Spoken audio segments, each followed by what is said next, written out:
सुख समृद्धि पाने के लिए गाय की ये 3 बातें जरूर सुनें, कभी जीवन में दुखी नहीं रहोगे।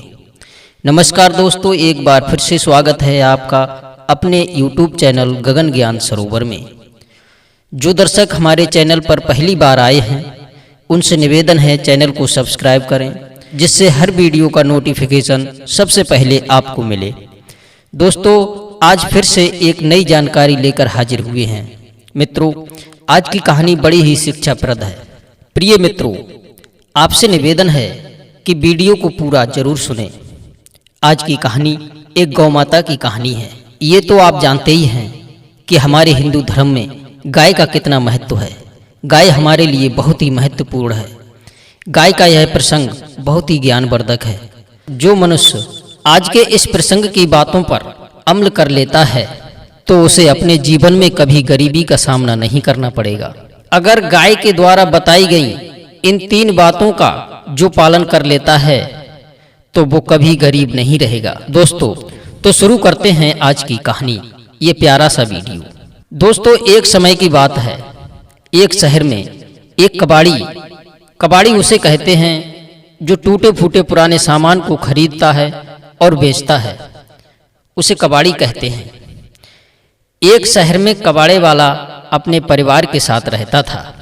उसके परिवार में सभी एक दूसरे से बहुत प्यार करते थे।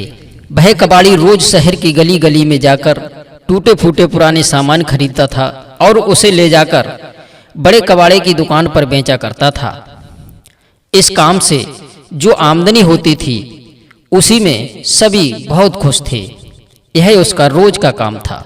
रोज की तरह वह कबाड़े वाला कबाड़ा लेने के लिए शहर की गलियों में घूमने लगा। घूमते घूमते वह काफी दूर निकल गया था।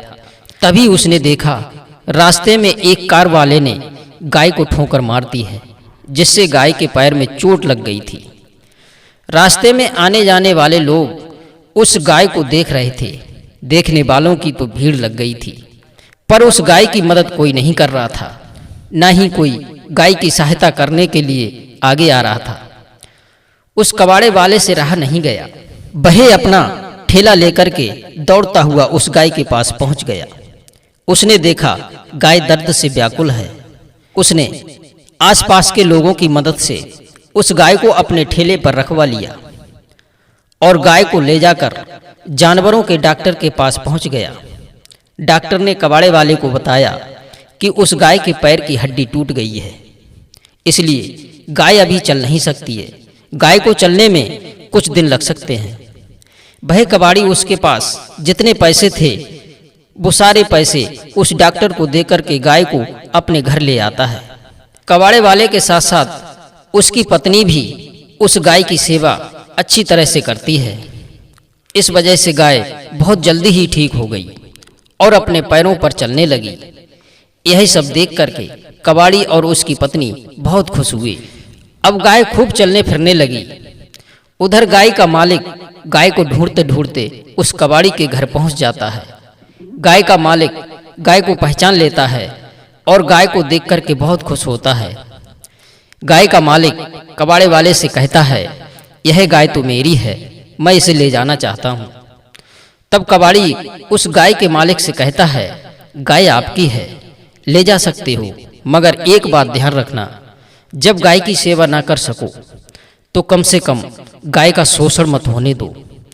तुम जैसे स्वार्थी लोग गाय का दूध खाकर सड़कों पर मरने के लिए छोड़ देते हैं। अगर गाय की सेवा ना कर सको तो गाय पालने का कोई अधिकार नहीं है।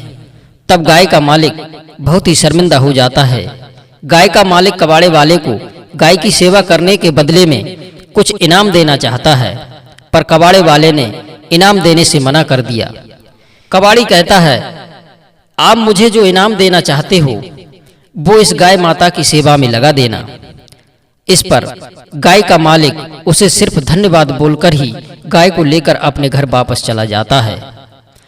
अब कबाड़े वाला रोज की तरह फिर से कबाड़ा खरीदने जाता है और उसे बेचकर घर वापस आता था। पर अचानक ही उस कबाड़े वाले की तबीयत खराब हो जाती है और उसकी मृत्यु हो जाती है। अब घर की पूरी जिम्मेदारी उसकी पत्नी के ऊपर आ जाती है। अब वह भी अपने पति की तरह शहर की गली गली में जाकर कबाड़ी का काम करने लगी, जिससे अपने बच्चों का लालन पालन करती थी। इस तरह से वह अपने घर की परिस्थितियों को संभाल रही थी। अब उसका बेटा भी उसके साथ जाने लगा। दोनों बड़ी मेहनत से कबाड़ी का काम किया करते थे। एक दिन कबाड़ी की पत्नी अपने घर से कबाड़े को खरीदने के लिए निकली। पूरा दिन गलियों में घूमने के बाद भी उसे कोई कबाड़ा नहीं मिला था। तो वो हताश होकर के सोचने लगी कि आज मैं अपने बच्चों को क्या खिलाऊंगी। यही सब सोचते सोचते वह नदी के किनारे बैठ जाती है। तभी वही गाय उसके पास आकर के खड़ी हो जाती है। उस गाय को देखकर कबाड़ी की पत्नी पुराने दिन याद करके रोने लगती है।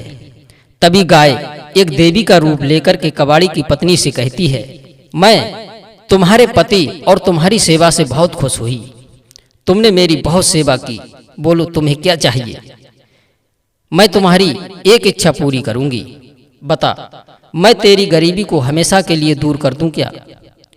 फिर कबाड़ी की पत्नी गाय से कहती है, हे गाय माता, अगर आप हमारी सेवा से खुश हैं तो हमारी एक ही इच्छा है, आप हमारे पति को फिर से वापस कर दें। गाय उसकी इच्छा को पूरी कर देती है और उसके पति को पुनः जिंदा कर देती है। गाय कहती है, मैंने तुम्हारी परीक्षा ली थी और अपनी परीक्षा में तुम पास हो गए हो। जाओ, तुम्हारे घर में कभी लक्ष्मी की कमी नहीं होगी। और कबाड़ी को फिर से जिंदा देख करके उसकी पत्नी और उसका परिवार बहुत खुश हो जाते हैं। इसलिए हमें गाय की सेवा करना चाहिए। जो लोग गाय की सेवा करते हैं वो कभी गरीब नहीं रहते हैं, उनके घर में माँ लक्ष्मी का वास होता है। दोस्तों, और उसकी पत्नी ने जो मांगा उससे हमें ये शिक्षा मिलती है कि परिवार से बड़ा कुछ नहीं होता है। दोस्तों, माता पिता भाई बहन सभी को मिलकर के रहना चाहिए। दोस्तों, सब कुछ दोबारा मिल सकता है पर माँ बाप दोबारा नहीं मिल सकते। दोस्तों, ये कहानी यहीं पर समाप्त होती है। फिर मिलते हैं अगली कहानी में किसी नई ज्ञान चर्चा के साथ। धन्यवाद। जय श्री कृष्णा, जय श्री राधे।